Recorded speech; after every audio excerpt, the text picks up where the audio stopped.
तो मूवी की स्टार्टिंग में हम विक्टर को देखते हैं जो कि काफी अमीर आदमी है और वो अपनी गर्लफ्रेंड को अपने घर पे लेके आता है। उसका घर देख के उसकी गर्लफ्रेंड है वो काफी तारीफ करती है, उसे घर काफी पसंद आता है। तो विक्टर की गर्लफ्रेंड का नाम है मेलिनी और वो पूरा घर देख लेती है, पर विक्टर कहता है कि इस घर में एक ऐसी जगह है जो कि काफी स्पेशल है। तो वो उस कमरे को दिखाने के लिए उसकी आंखों पे पट्टी बांधता है। तो उस कमरे में पहुंचने के बाद विक्टर है उसकी आंखों से पट्टी खोल देता है। तो मेलिनी देखती है कि इस कमरे में तो टॉर्चर करने वाला सामान इकट्ठा किया हुआ है। तो विक्टर उसे बताता है कि मेरे पापा को ऐसे सामान इकट्ठा करने का काफी शौक था। तो वहाँ पे एक रैक भी बनाया गया था जो कि दर्द देने के लिए था। तो ये देखकर मेलिनी उस रैक के ऊपर खुद ही चढ़ जाती है। तो विक्टर कहता है कि मैं भी ऐसा ही चाहता था। तो विक्टर यहाँ पे मेलिनी के हाथ पांव बांध देता है। तो विक्टर यहाँ पे इस रैक के इतिहास के बारे में बताता है कि कैसे पुराने समय में इस रैक को सजा देने के लिए यूज किया जाता था।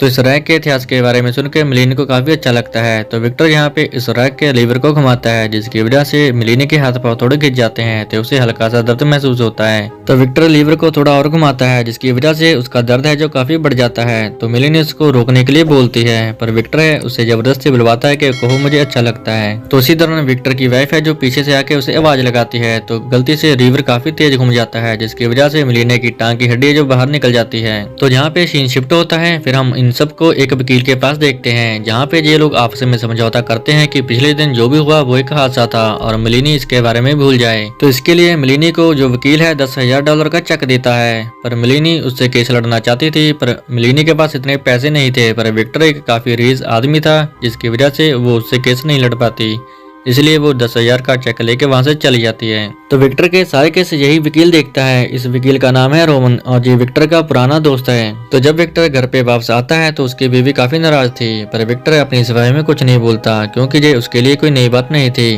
तो इसके बाद विक्टर उससे रोमांस करने की कोशिश करता है। तो उसके प्यार करने का तरीका भी काफी अजीब था। तो इसके बाद हम विक्टर को एक पार्टी में देखते हैं, जहाँ पे वो जुआ खेल रहा था और वो जुए में काफी पैसे हार जाता है और वो अपनी बीवी के साथ भी बदतमीजी करता है। और इस बदतमीजी से एलिजाबेथ काफी गुस्से हो जाती है और वो पार्टी छोड़कर अपने कमरे में चली जाती है। तो जब एलिजा अपने कमरे में जाती है तो वहाँ पे रोमन पहले से था। तो जहाँ पे हमें पता चलता है कि रोमन और एलिजा का आपस में चक्कर है और ये बात विक्टर को नहीं पता थी। और जैसे ही ये दोनों मजे कर रहे थे, विक्टर दरवाजे पे आ जाता है। तो एलिजा रोमन को अपनी अलमारी में छुपा देती है और जैसे ही विक्टर कमरे के अंदर आता है वो काफी नशे की हालत में था। जैसे ही वो बेड पे गिरता है वो तुरंत वहीं पे सो जाता है। तो एलिजा रोमन को बाहर निकाल देती है। तो अगली मॉर्निंग में हम देखते हैं कि विक्टर की हरकतों की वजह से जो एलिजा है काफी परेशान होती है और वो जाके रोमन से मिलती है। और रोमन और एलिजा दोनों मिलकर डिसाइड करते हैं कि हम विक्टर को मार देंगे क्योंकि वो एक बहुत बुरा आदमी है और उसके मरने के बाद उसकी सारी प्रॉपर्टी एलिजा की हो जाएगी। तो इसके बाद जो रोमन है एक फ्रीड नाम के आदमी के पास जाता है। जो फ्रीड है वो ड्रग्स सप्लाई करने का काम करता है। तो वो उससे एक हैवी ड्रग्स मांगता है। तो फ्रीड उसे एक ड्रग्स की शीशी देता है। तो फ्रीड यहाँ पे रोमन को इस ड्रग्स के बारे में बताता है। वो कहता है कि इस ड्रग्स की 2-4 बूंद ही काफी है, ये इंसान को बेहोश कर देती है। अगर किसी ने ज्यादा मात्रा में इसे यूज किया तो वो इसके बॉडी को एक लाश की तरह बना देगी, पर उसका दिमाग थोड़ा थोड़ा काम करता रहेगा। तो नेक्स्ट मॉर्निंग में देखते हैं कि जो रोमन है वो विक्टर के घर पे आता है और जो सबके लिए खाने के लिए चाउमीन लेके आता है। तो रोमन और एलिजा मिलकर विक्टर के लिए चाउमीन की प्लेट तैयार करते हैं, पर रोमन उसकी प्लेट में पूरी की पूरी शीशी ड्रग्स की डाल देता है। जब विक्टर चाउमीन खाता है तो उसे कुछ अजीब सा फील होता है और वो अचानक से जमीन के ऊपर गिर जाता है। तो हॉस्पिटल में ये साबित हो जाता है कि विक्टर की मौत हो चुकी है। तो वहाँ का डॉक्टर है जो रोमन वकील से कहता है कि इसका पोस्टमार्टम करना होगा।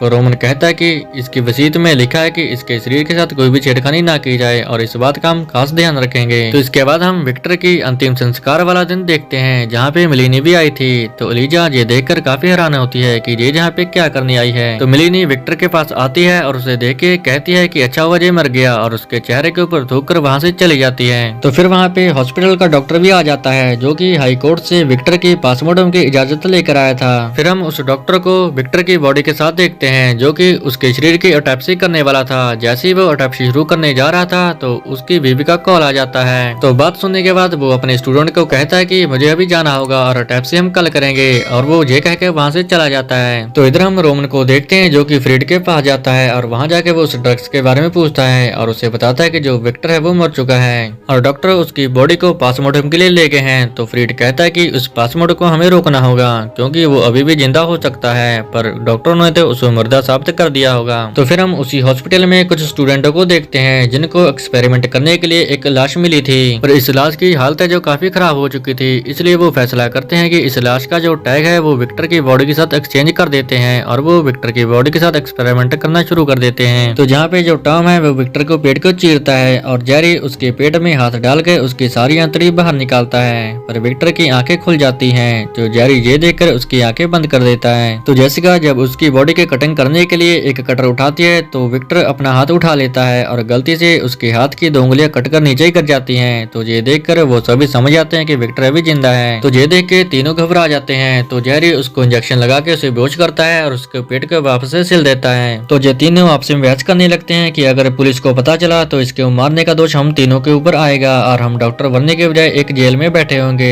तो ये तीनों उसे दफनाने का फैसला करते हैं। जब ये तीनों विक्टर को दफनाने लगते हैं तो विक्टर वहाँ पे जिंदा खड़ा हो जाता है। तो पहले तो वो जेसिका को मारता है, फिर इन दोनों लड़कों को भी मार देता है और उन लोगों की गाड़ी लेकर वहाँ से चला जाता है। तो रास्ते में जाते हुए वो मेलिना को देखता है जो कि अपने घर को जा रही थी। तो इधर रोमन और एलिजा को इस बात का पता चल गया था कि लाश खो चुकी है। तो इस तरफ हम देखते हैं कि विक्टर ने मेलिना को उसके बेड के साथ बांधा हुआ है और उसे वो टॉर्चर करता है।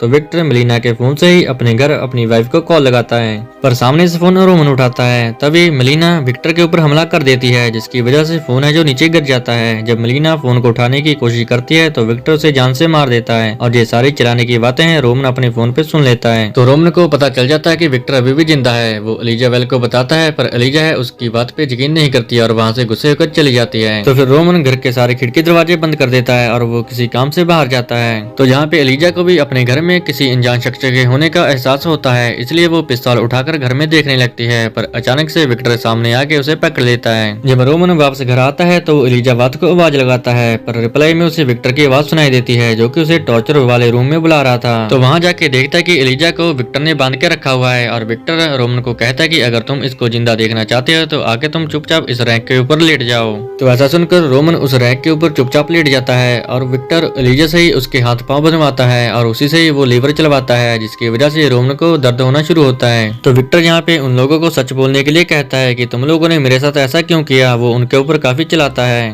तो विक्टर गुस्से में आके लीवर को पूरी जोर से घुमा देता है, जिसकी वजह से रोमन के हाथ पांव उखड़कर उसके शरीर से अलग हो जाते हैं और वो वहीं पे मर जाता है। तो एलिजा जहाँ पे अपने बंधे हुए हाथों से विक्टर के पेट के ऊपर हमला करती है, जिसकी वजह से उसके पेट के टांके जो खुल जाते हैं और उसकी आंतड़ियां बाहर आ जाती हैं। फिर एलिजा एक कुल्हाड़ा उठाती है और वो विक्टर के सिर पे दे मारती है, जिसकी वजह से विक्टर की वहीं पे मौत हो जाती है। इस तरह इस कहानी में सिर्फ एलिजा ही बचती है और ये मूवी यहीं पे खत्म हो जाती है। अगर आपको हमारी वीडियो अच्छी लगी हो तो आप हमारी वीडियो को जरूर लाइक करें और हमारे चैनल को जरूर सब्सक्राइब करें।